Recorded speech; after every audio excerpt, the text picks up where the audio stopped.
قادری کی لیٹسٹ تعریف جو آپ نے سنی، اس ڈیفینیشن کے لحاظ سے بہت سے سوالات جنم لیتے ہیں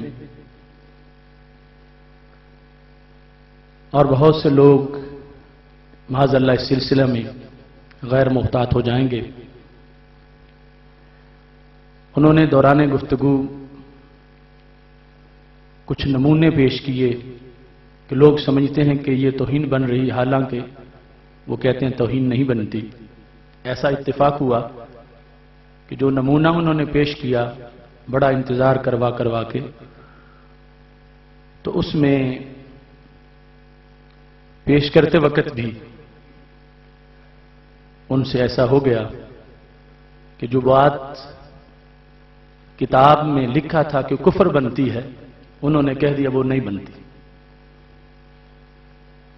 اس سلسلہ میں الفقہ علی المذاہب الاربع، اس کی جلد نمبر 4 صفحہ نمبر 201، یہاں انہوں نے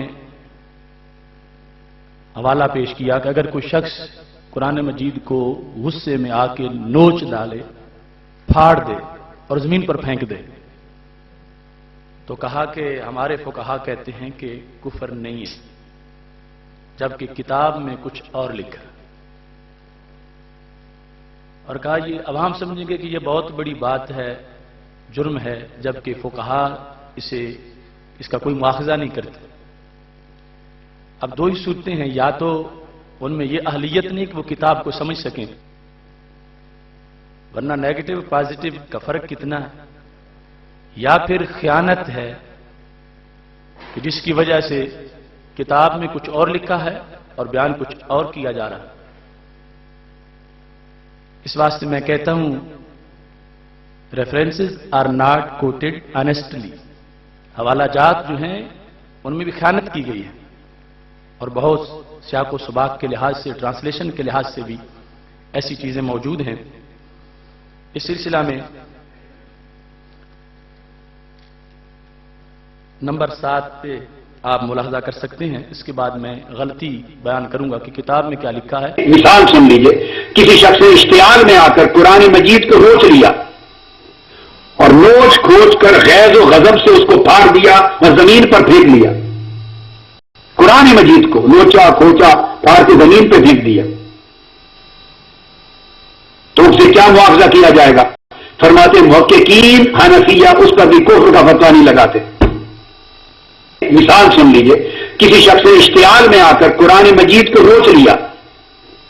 اور نوچ کھوچ کر غیظ و غضب سے اس کو پھاڑ دیا اور زمین پر پھینک لیا۔ قرآن مجید کو نوچا کھوچا پھاڑ کے زمین پہ پھینک دیا،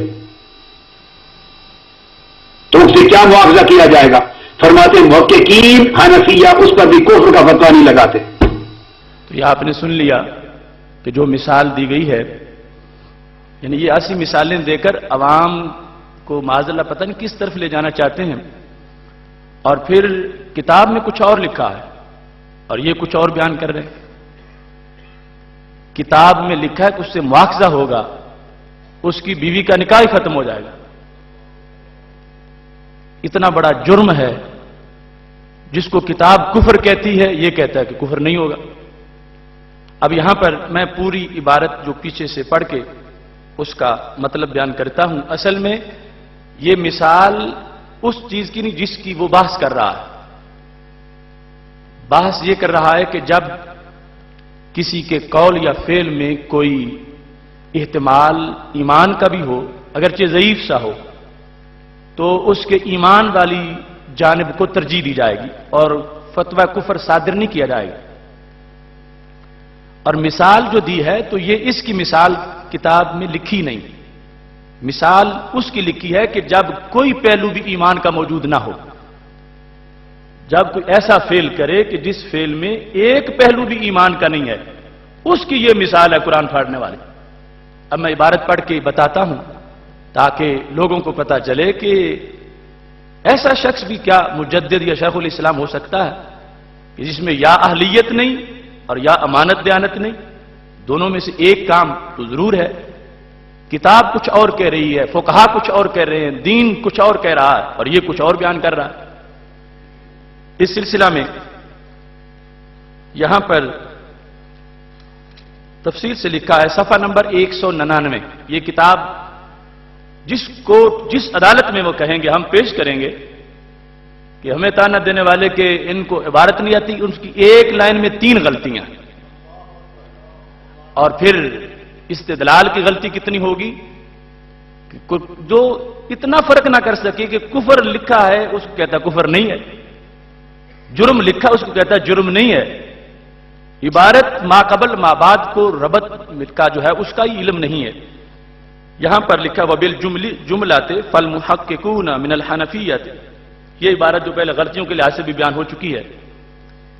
اس میں لکھا ہے فلو قال کلمۃ تحتمل الایمان من وجہ والکفر من وجوہ، اگر اس نے ایسا کلمہ بولا کہ جس میں ایک پہلو ایمان کا ہے اور کئی پہلو کفر کے ہیں، تحمل علی الایمان، تو اس کو ایمان پر محمول کیا جائے گا۔ اصل میں اس نے گڈ مڈ کر دی ساری بحث کی، کلمات کفر کی بحث اور ہے، توہین رسالت کی بحث اور ہے، مرتد کی بحث اور ہے، گستاخ کی بحث اور ہے۔ تو یہ کلمات کفر جو عام دیگر معاملات کے لحاظ سے کفر بنتا ہے وہ کفر اور طرح کا ہے، اور جو توہین رسالت کے لحاظ سے بنتا ہے یہ اور طرح کا ہے۔ اب یہاں پر جو عمومی طور پر کسی نے تقدیر کے بارے میں کچھ کہہ دیا، کسی نے کتاب کے بارے میں کچھ کہہ دیا، اس طرح کے جو الفاظ ہیں ان کے لحاظ سے بحث کرتے ہوئے یہ کہا کہ اگر ایسا اس نے کلمہ بولا جس میں کئی وجوہ کفر کے ہیں اور ایک وجہ ایمان کی ہے، کئی وجوہ کفر کی ہیں، تو کیا ہوگا؟ تحمل علی الایمان حتی قالوا اذا قال کلمۃ او عامل عملا، یہاں تک کہ فقہا نے کہا کہ کسی نے ایسا کلمہ بولا یا ایسا عمل کیا یستلزم ظاہرہ الکفر، کہ جس کا ظاہر تقاضا کرتا ہے کہ کفر ہو، وہ کفر کو مستلزم ہو، ولکن وجدت روایت ضعیفہ، لیکن وہاں پر ایک ضعیف سی روایت موجود ہے، یحمل بہا علی الایمان، کہ جس کی وجہ سے ایمان کا پہلو نکل سکتا ہے، تو لا یصح المبادرۃ بتکفیرہ، تو اس کی تکفیر میں جلدی نہیں کرنی چاہیے۔ یہ قانون بیان کیا، اور یہ ان کی اس تقریر میں یہ ساری عبارت اور یہ تفصیل اس طرح موجود ہے۔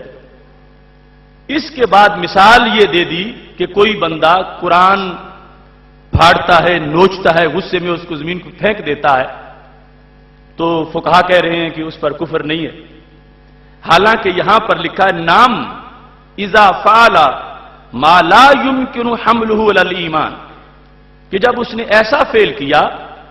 کہ جہاں ایمان کی کوئی گنجائش ہی نہیں ہے، ما لا يمكن حمله علی الایمان، جس کو ایمان پر محمول ہی نہیں کیا جا سکتا، ایسا فعل کیا، نام اذا فعل، اس سے پہلی بات سے بت کو بات ختم ہو گئی، نئی بات شروع ہو گئی۔ ہاں اگر اس نے یہ کہا، پہلے والی بات ختم ہو گئی کہ جب ضعیف سا پہلو بھی ایمان کا موجود تھا، اب یہ ہے کہ اس نے ایسا فعل کیا کہ جس کے اندر کوئی پہلو ایمان کا موجود ہی نہیں ہے، اس کی مثال کیا ہے؟ کأم مزق مصحفا والقاہ علی الارض لغیظ او غضب من حالت عصبیہ، کہ اس نے قرآن پکڑا، پھاڑا اور زمین پر پھینک دیا۔ یہ کس کی مثال دی انہوں نے کہا اذا فعل ما لا يمكن حمله علی الایمان، کہ جب ایسا کام کیا کہ جس میں کوئی پہلو ایمان کا ہے ہی نہیں، اس کی یہ مثال دی کأم مزق، کہ یوں کہ اس نے قرآن کو پکڑا، پھاڑا اور زمین پہ پھینکے گا۔ تو یہ مثال بیان وہ کر رہے ہیں کہ جہاں پر پہلو ایمان کا ہے، مثال وہ دے رہے ہیں کہ جہاں پر مصنف کہتے ہیں کہ ایمان پر اس کو محمول ہی نہیں کیا جا سکتا۔ تو کتنا دو باتوں میں فرق ہے۔ اور آگے یہاں پر انہوں نے اس بات پر یہ کہا کہ وہاں پر اس کی عورت بائنا ہو جائے گی تو کفر نہیں ہوگا، تو عورت نکاح سے کیسے نکل جائے گا؟ جس نے ایسا کیا اس کی عورت بائنا ہوگی، فإنه يؤاخذ به، اس کا مواخذہ کیا جائے گا، اور یہ کہتا ہے کہ اس سے کوئی مواخذہ نہیں کیا جائے گا۔ اب کیا نتائج نکلیں گے اس تقریر کے؟ لوگوں کے ذہن میں ہے کہ قرآن مجید مقدس ہے اور اگر ایسا کیا تو پتہ نہیں کیا ہو جائے گا، اور یہ کہہ رہا ہے کہ کچھ نہیں ہوگا، جبکہ حقیقت میں فقہا کہہ رہے ہیں کہ اس کا مواخذہ ہوگا، اس کی عورت اس کے نکاح سے نکل جائے گی، اور اتنا شدید اس پر حکم جو ہے وہ بیان کیا جا رہا ہے۔ بلکہ اسی کتاب میں دو اور مقامات پر میں دکھا سکتا ہوں کہ اس کو بت کے سجدے کے مترادف کہا گیا۔ اگر کوئی شخص قرآن مجید کو پکڑ کے گندگی میں پھینک دیتا، کہا اگرچہ وہ پاک ہی چیز ہو، تھوک ہو، لیکن ایسی ہو کہ جس میں انسان طبعاً نفرت کرتا ہے، اگرچہ پھاڑتا نہیں، ویسے پکڑ کے پھینک دیتا ہے، تو انہوں نے کہا کہ یہ بت کو سجدہ کرنے کے مترادف ہے، اور اس میں کسی لحاظ سے کوئی تعویل نہیں ہوگی۔ اس میں یہ لکھا ہے 198 صفحے پر، فَهُوَ أَنَّ كُلَّ قَوْلٍ أَوْ فِعْلٍ أَوْ اعْتِقَادٍ يُنَافِي مَا هُوَ الْمَعْلُومُ مِنَ الدِّينِ بِالضَّرُورَةِ كَانَ خُرُوجًا عَنْ دِينِ الْإِسْلَامِ۔ ہر وہ قول، ہر وہ فعل، ہر وہ اعتقاد جو کہ